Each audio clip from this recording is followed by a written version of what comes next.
வரும் லோக்சபா தேர்தலில் ஐக்கிய முற்போக்கு கூட்டணி வெற்றி பெற்று ஆட்சி அமைப்பது உறுதி என்று காங்கிரஸ் தலைவர் சோனியா நம்பிக்கை தெரிவித்துள்ளார். டெல்லியில் தேசிய ஊடக மையத்தின் திறப்பு விழா சனிக்கிழமையன்று நடந்தது. ராஷ்டிரபதி பவன் அருகில் பல்வேறு முக்கிய அரசு அலுவலகங்கள், விஞ்ஞான் பவன், பார்லிமெண்ட் அருகே 1.95 ஏக்கர் பரப்பில் இந்த மையம் அனைத்து வசதிகளுடன் அமைக்கப்பட்டுள்ளது.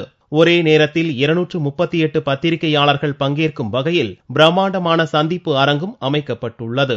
இதை பிரதமர் மன்மோகன் சிங் துவக்கி வைத்தார். விழாவில் பேசிய பிரதமர் மன்மோகன் சிங், நாட்டில் மாற்றங்கள் ஏற்படுத்துவதில் ஊடகத்துறை முக்கிய பங்கு வகிப்பதாக பாராட்டு தெரிவித்தார். The spirit of inquiry must not morph into a campaign of calumny. A witch hunt is no substitute for investigative journalism. And personal prejudices must not replace the public good. At the end of the day, credibility is the media's currency.